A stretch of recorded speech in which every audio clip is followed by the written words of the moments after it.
All right, let's jump straight into today's explainer because we are unpacking an absolutely wild, high-stakes ride. We're stepping into the cinematic, fast-paced world of a young underdog named Tsuyoshi.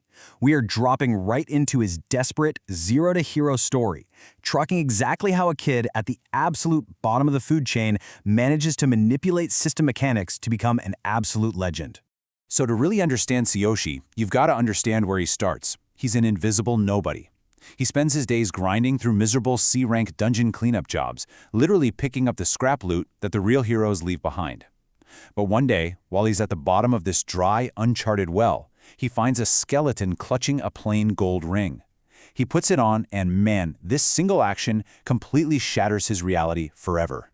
Because one second he's a pathetic level 3 cleaner on Earth, and the very next, the ring rips him through a dimensional tear. He wakes up chained to an execution altar in a terrifying, completely unfamiliar dimension called the Beast World, and he's surrounded by massive beast warriors who are ready to just vaporize him for trespassing. Their execution method? The Hammer of the Divine King. It's this deadly lightning that drops straight from the sky to erase criminals. Well, Tsuyoshi dives sideways, dodging the impossible. He gets struck, pushed right to the brink of death, but then the ring wakes up, it violently rebuilds his shattered body, pumping him full of god-tier stats. Then, he does the unthinkable. He just walks right up and casually lifts the Divine King's hammer with his bare hand. Which brings us to his accidental awakening. Now you might be wondering, why does he push himself so hard to survive this brutal situation? Well, Tsuyoshi isn't looking for glory. He's fighting for his little sister Karina. Her legs were completely wrecked in a monster attack that actually killed their parents. Every single ounce of his ruthless pursuit of power is driven by his desperate need to buy her specialized leg braces and eventually a total cure. To survive the beast world, his arsenal instantly expands. A massive winged beast general named Ryuga actually attacks Tsuyoshi for cheating death. But mid-air, Tsuyoshi spots an overpowered system skill he just unlocked, absolute duplication. By simply touching Ryuga's chest, he reads the general's heart and instantly copies his abilities, which lets him survive the crushing assault. The shockwave of this fight is so intense it brings out the leader of the realm. The Beast King steps in, drops to one knee, and drops a stunning truth bomb. The Divine Hammer hasn't accepted a master in thousands of years. The king recognizes Tsuyoshi as the chosen one from an ancient prophecy, destined to rule the beast folk.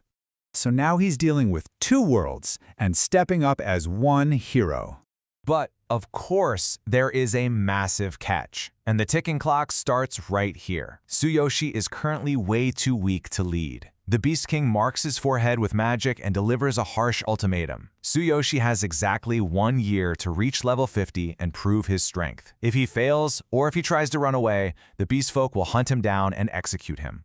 To beat this countdown, he relies on a totally broken mechanic granted by the ring, the Boundless Passage. It's a dimensional gateway linking Earth to the beast world, and honestly, the absolute best part of this passage? Time freezes in whichever dimension he is not currently standing in.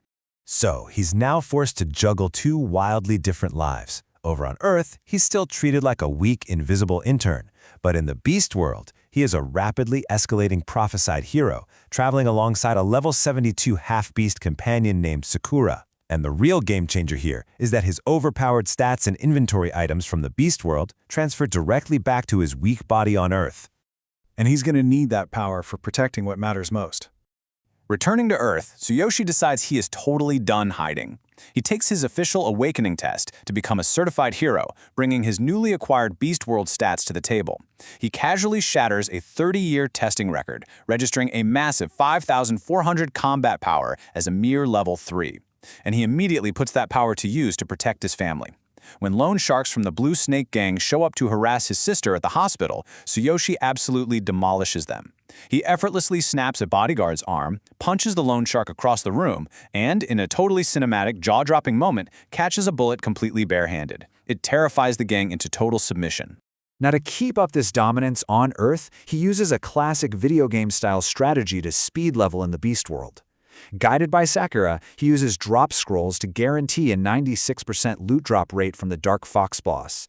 Then he pops reset scrolls to instantly respawn the boss, mercilessly farming the dungeon 6 times in a single day to harvest just massive amounts of experience points. His stats experience an insane escalation. He jumps from his level 3 baseline of 5,400 combat power, sails past level 4 at 6,400, and rockets all the way to level 6 with 8,800 combat power in a matter of days. This raw physical power lets him effortlessly pass the Beastmen Academy trials by just casually shattering the outer stone, which is this indestructible slab that even level 10 warriors struggle to put a dent in. Next up, we see him completely breaking the power limits. Passing the trial grants him access to the Academy's skill vaults, but there's a catch. He only has 3 minutes to break the magical seal on a single scroll.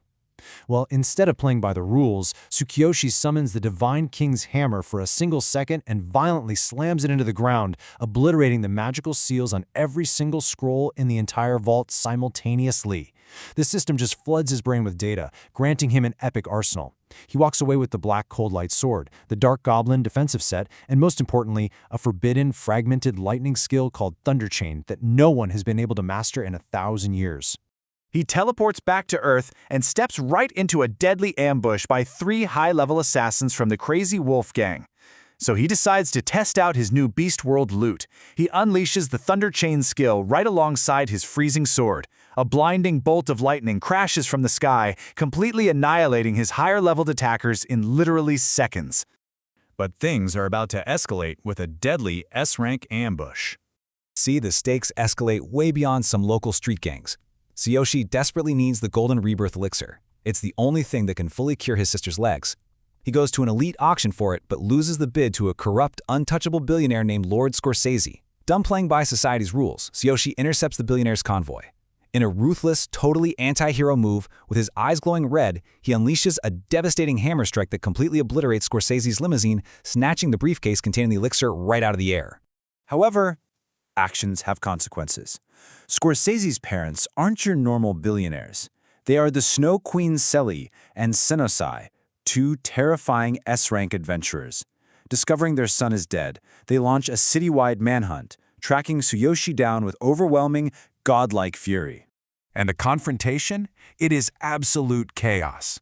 Sully doesn't care about collateral damage at all. She unleashes this massive wave of ice that creeps up a nearby residential building, freezing floor after floor. And she is specifically targeting the floor where Tsuyoshi's helpless sister, Karina, is watching in sheer terror. Tsuyoshi hurls the Divine Hammer to stop the ice, but Senosai blindsides him with the devastating Flame Lion Slash, opening a massive, fatal gash across Tsuyoshi's body. Completely outmatched and bleeding out, Tsuyoshi really only has one option left. He forcefully opens the Boundless Ring and desperately retreats into the Beast World. He wakes up in the Beast World, but his body is shattered. He's unconscious and covered in severe, life-threatening wounds. Sakura, his loyal companion, is kneeling beside him, weeping desperately over his dying body, just begging him to wake up. And just as it seems like all hope is totally lost, the system delivers a horrifying new ultimatum. To survive his wounds and face those S-rank parents back home, the system issues an impossible requirement. Tsuyoshi must reach level 100 in the Beast World in exactly 30 days. How on earth is he going to achieve the impossible? Well, that is a question we'll have to answer in our next explainer.